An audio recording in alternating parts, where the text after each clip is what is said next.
ডিমের বাজারে অস্থিরতা, হিমাগারে আলুর বদলে রাখা হচ্ছে ডিম। মজুত করে দাম বাড়াতে চেয়েছিল সিন্ডিকেট, বলছেন ডিম ওখানে ছিল। আমরা নির্দেশনা দিয়ে আসছি যে এই সপ্তাহের মধ্যে পুরো ডিমগুলো যেন বাজারজাত করা হয়ে থাকে। রোদের তাপা কি বাড়তেছে ভাই, রোদের তাপের থেকে 3 গুণ বেশি বাড়তেছে ডিমের দাম। যারা ব্যবসা করে এই জায়গায় মজুতদার, তারা ইচ্ছা মতো দাম বাড়ায়, ইচ্ছা মতো কমায়। মজুত করে দাম বাড়াতে চেয়েছিল সিন্ডিকেট, বলছে ভোক্তার ডিজি। ঋণের সুদ হার 14% হওয়ার শঙ্কা নেই ব্যবসায়ীদের, জানালো কেন্দ্রীয় ব্যাংক। 2,65,000 কোটি টাকার এডিপি অনুমোদন। ব্যাংকিং ব্যবস্থাকে রাজনৈতিক প্রভাব মুক্ত রাখার পরামর্শ ডক্টর ওয়াহিদুদ্দিনের। গভর্নরকে আরো স্বাধীনতা দেওয়ার পক্ষে ডক্টর মশিউর। এতক্ষণ দেখছিলেন শিরোনাম, এবার বিস্তারিত। হিমাগারগুলোতে আলুর বদলে হঠাৎ করেই মজুদ হচ্ছে ডিম, যার প্রমাণও পেয়েছে ভোক্তা অধিকার সংরক্ষণ অধিদপ্তর। ফলে আবারও অস্থির ডিমের বাজার। খুচরায় প্রতি ডজন ডিমের দাম সপ্তাহ ব্যবধানে বেড়েছে 30 টাকা পর্যন্ত। ক্রেতাদের অভিযোগ, ডিমের দাম দিনকে দিন বেড়েই চলেছে। এখনই লাগাম টানতে না পারলে এই দুর্মূল্যের বাজারে গরিবের পুষ্টি ডিম চলে যাবে একেবারেই নাগালের বাইরে। হিমাগারগুলোতে আলুর বদলে হঠাৎ করেই মজুদ হচ্ছে ডিম। রাজধানী সহ উপজেলা, ইউনিয়ন সবখানেই অস্থির হচ্ছে ডিমের বাজার। দিশেহারা স্বল্প আয়ের মানুষ, যাদের কিনা আমিষের চাহিদা মেটানোর সহজ উপায় ডিম। খাইয়া বাঁচা সম্ভব না। 1 পিস ডিম 12 থেকে 13 টাকা পড়ে পিস, 1 পিস 50 টাকা হালি। যারা ব্যবসা করে এই জায়গায় মজুতদার, তারা ইচ্ছা মতো দাম বাড়ায়, ইচ্ছা মতো কমায়, তাদের খেয়াল করছি মতো। আমরা তো জনগণ জিম হয়ে গেছে। তো 10 দিন আগে ডিম কিনছি 10টা 100 টাকা দিয়ে, এই 10টা ডিমে 175 টাকা দাম। আমরা চাই আগের দামে সীমিতভাবে থাকলে আমরা একটু খাইতে পারি। বাজারে কৃত্রিম সংকট দেখিয়ে অসাধু ব্যবসায়ীরা হিমাগারে মজুত করছে লাখ লাখ ডিম। সরেজমিনে অভিযান চালিয়ে বগুড়ার কাহালু ও মাদারীপুরের হিমাগার থেকে সন্ধান পাওয়া গেছে বিপুল পরিমাণ ডিমের মজুদের। আমরা প্রথমত গিয়ে আসলে অনেকগুলো ডিম এভাবে দেখেছি, অলমোস্ট 5 লাখ ডিম ওখানে ছিল। আমরা নির্দেশনা দিয়ে আসছি যে এই সপ্তাহের মধ্যে পুরো ডিমগুলো যেন বাজারজাত করা হয়ে থাকে। ফলাফল, সপ্তাহ ব্যবধানে ঢাকায় প্রতি ডজন ডিমের দাম বেড়েছে 30 টাকা পর্যন্ত। মুরগির প্রতি ডজন লাল ডিম বিক্রি হচ্ছে 150 টাকায়, সাদা ডিম 145 টাকায়, আর হাঁসের ডিমের ডজন 200 টাকা। বললে 1 লক্ষ আশা দিয়ে মজুত করছিলাম কিছু 2 পয়সা লাভের আশায়। আগে গরম ছিল, গরমের কারণে অনেক ব্যবসায়ী মুরগি বিক্রি করে ফেলাইছে, এই একটা কারণ। আর দ্বিতীয় কারণ হলো কোলেস্টেরল মজুদ আছে। গরমের পচকি আছে না, তাপমাত্রা কত ছিল হিসাব করছেন? আপনার তা নিয়ে গেলেন, তা আছে, সবকিছু আছে। আমরা 10 পয়সা লাভ করি পাইকারিতে। মুরগি মারা যাচ্ছে, তার কারণে আর কি ডিমের দাম বাড়তে বর্তমান বাজারে। বরাবরই সরবরাহ সংকটের অজুহাতে দাম বাড়িয়ে মুনাফা করেন ব্যবসায়ীরা। অবৈধ মজুতের কারণে এবারও ডিমের বাজার অস্থির, এমন প্রমাণ পেয়েছে জাতীয় ভোক্তা সংরক্ষণ অধিদপ্তরের তদারকি টিম।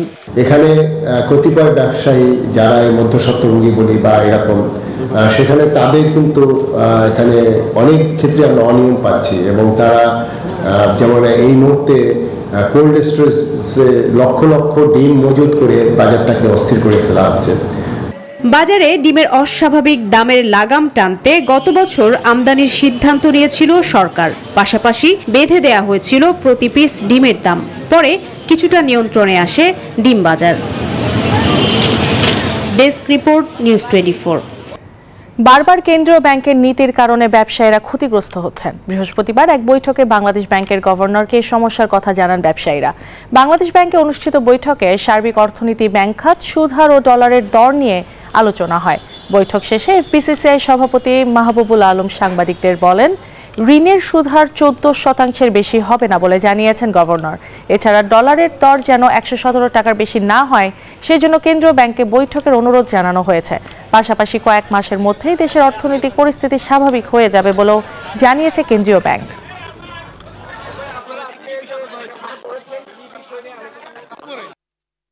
বাংলাদেশ ব্যাংকের গভর্নর সাহেব বলেছেন যে বিভিন্ন ব্যাংকের কস্ট 6 to 7%।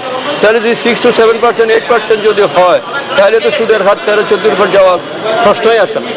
এটা হবে না, আমরা আশা করি সেটা আর যাবে না। উচ্চ মূল্যস্ফীতির চাপ সামলাতে আগামী অর্থ বছরের বার্ষিক উন্নয়ন কর্মসূচির বরাদ্দের হ্রাস টেনেছে সরকার। সরকারি তহবিলের বরাদ্দ কমলেও এডিপিতে প্রায় 20% বেড়েছে বিদেশি ঋণ নির্ভরতা। বৃহস্পতিবার শেরেবাংলা নগর এনইসি সম্মেলন কক্ষে এডিপি অনুমোদনের সময় প্রধানমন্ত্রী বিদেশি ঋণের প্রকল্পে বিশেষ গুরুত্ব দেওয়ার নির্দেশ দেন। 2024-25 অর্থবছরে সরকারের আয় ব্যয়ের পরিকল্পনা তুলে ধরবেন অর্থমন্ত্রী 6 জুন বাজেট ঘোষণায়। তবে তার আগেই আগামী এক বছরে উন্নয়ন খাতে কত ব্যয় করতে চায় সরকার তার অনুমোদন দিয়েছে জাতীয় অর্থনৈতিক পরিষদ NEC।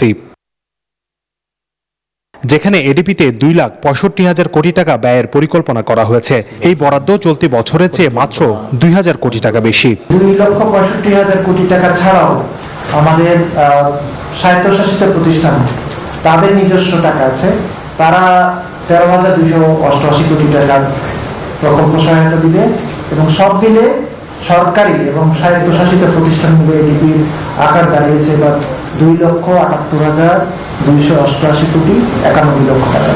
এবারও সর্বোচ্চ বরাদ্দ রাখা হয়েছে পরিবহন ও যোগাযোগ খাতে 26.67%। এরপর রয়েছে বিদ্যুৎ ও জ্বালানি, শিক্ষা, গৃহায়ন ও স্বাস্থ্য খাত। সভা শেষে সংবাদ সম্মেলনে জানানো হয়, মূল্যস্ফীতির বিবেচনায় বাজেটে এবার সামাজিক নিরাপত্তায় বরাদ্দ বাড়বে। এই যে উন্নয়নের ধারা, যেটা বিশেষ করে গ্রামীণ অবকাঠামো, গ্রামীণ স্বাস্থ্য, গ্রামীণ যোগাযোগ ব্যবস্থা, গ্রামীণ শিক্ষা ব্যবস্থা, এগুলোর উপর বিশেষ দৃষ্টি পড়বে বলে মনে করি। পরিকল্পিত ব্যয়ের 1,65,000 কোটি যোগান দেবে সরকার, আর বৈদেশিক উৎস থেকে আসবে 1 লাখ কোটি টাকা। চলতি অর্থবছরের সংশোধিত এডিপিতে যা ছিল 83,500 কোটি। সংবাদ সম্মেলনে বলা হয়েছে, NEC সভায় প্রধানমন্ত্রী বিদেশে প্রশিক্ষণ নেয়া কর্মকর্তাদের দক্ষতার সর্বোচ্চ ব্যবহারে গুরুত্ব দিয়েছেন। পঞ্চবার্ষিক পরিকল্পনার সাথে কোথায় হোসাইন শাহাদাত, নিউজ 24, ঢাকা। কেন্দ্রীয় ব্যাংক সহ পুরো ব্যাংকিং ব্যবস্থাকে রাজনৈতিক প্রভাবমুক্ত রাখার পরামর্শ দিয়েছেন অর্থনীতিবিদ ডক্টর ওয়াহিদুদ্দিন মাহমুদ। বাংলাদেশ উন্নয়ন গবেষণা প্রতিষ্ঠান BIDS কার্যালয়ে সাবেক গভর্নর মোহাম্মদ ফরাসউদ্দিনের বাংলাদেশের অগ্রযাত্রায় আগামীর করণীয় বইয়ের মোড়ক উন্মোচন অনুষ্ঠানে এসব কথা বলেন তিনি।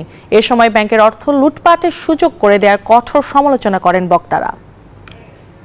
কিছু প্রভাবশালীদের রাতারাতি অন্যায়ভাবে অর্থ বৈভব অর্জনের সুযোগ করে দেয়া, এটা কি রাজনৈতিক কৌশলের জন্য অপরিহার্য ছিল?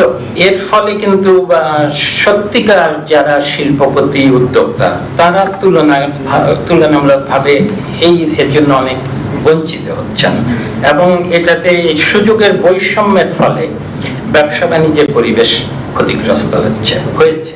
বাংলাদেশ থেকে মুদ্রা পাচার বছরে গড়ে $700 কোটি বলে ওয়াশিংটনস্থ গ্লোবাল ফিনান্সিয়াল ইন্টিগ্রিটি প্রকাশ করেছে। জাতিসংঘ এতে একমত। সরকার কেন নীরব ও নিষ্ক্রিয় তা বোধগম্য নয়। এখন যে দ্রব্যমূল্য বাড়ছে সেটার মূল কারণ হচ্ছে আমরা যে টাকা ডলারের যে অ্যাডজাস্টমেন্ট ব্যাপকভাবে করেছে, 85 থেকে এখন প্রথমে 110, তারপরে 117, তার একটা প্রভাব তো দ্রব্যমূল্যের উপর পড়বেই। কতগুলো সময়োচিত পদক্ষেপ আগে নেওয়া গেলে এই সমস্যাগুলো হতো না। কেন্দ্রীয় ব্যাংকের ভূমিকাটা, স্বাধীনতাটা, সেটাও আমরা দেখতে পাই দুর্বলতাটা কোথায় প্রকাশ পেয়েছে। আমাদের যে উচ্চ মূল্যস্ফীতি, সেখানে যেই ধরনের পলিসি নেওয়ার কথা, নীতি নেওয়ার কথা, সেই ধরনের নীতি তো তারা নিতে পারেননি এতদিন। সুদের হার যদি বাড়িয়ে দেওয়া হয়, যে প্রভাব প্রতিপত্তিওয়ালা যারা আছেন ব্যবসায়ী, তাদের চাপের মুখে তারা কিন্তু সেই সিদ্ধান্ত বহুদিন পর্যন্ত নিতে পারেননি। পূবালী ব্যাংক পিএলসি বিজনেস এক্সপ্রেসের সময় হলো একটি বিরতি, ফিরছি আরো খবর নিয়ে। আবারও স্বাগত জানাচ্ছি পূবালী ব্যাংক পিএলসি বিজনেস এক্সপ্রেসে। দেশে নবায়নযোগ্য জ্বালানির ব্যবহার বাড়াতে হলে তেল, গ্যাস নির্ভর জীবাশ্ম জ্বালানির ওপর দেওয়া সরকারি ভর্তুকি তুলে দিতে হবে। বৃহস্পতিবার বিকেলে রাজধানীর স্কাটনে কার্বন অর্থায়নের চ্যালেঞ্জ ও নীতি বিষয়ক এক সেমিনারে এসব কথা বলেন অর্থ প্রতিমন্ত্রী Wasika Ayesha Khan. Bangladesh institute of international and strategies আয়োজিত সেমিনারে প্রতিমন্ত্রী আরও জানান, অর্থনৈতিকভাবে বাংলাদেশ এগিয়ে যাওয়ার পথে বড় চ্যালেঞ্জ জলবায়ু পরিবর্তনের প্রভাব। এই চ্যালেঞ্জ মোকাবেলায় জাতীয় অভিযোজন পরিকল্পনা বাস্তবায়নের বছরে $7 থেকে $8 বিলিয়ন সহায়তা দরকার বলে উল্লেখ করেন তিনি। পুঁজিবাজারে এখনো বিনিয়োগকারীদের আকৃষ্ট করা যায়নি, এটি বাস্তবতা। তাই প্রযুক্তিকে কাজে লাগিয়ে পুঁজিবাজারে বিনিয়োগ আকৃষ্ট করতে investment corporation of Bangladesh ICB কাজ করে যাবে বলে জানিয়েছে রাষ্ট্রায়ত্ত প্রতিষ্ঠানটি।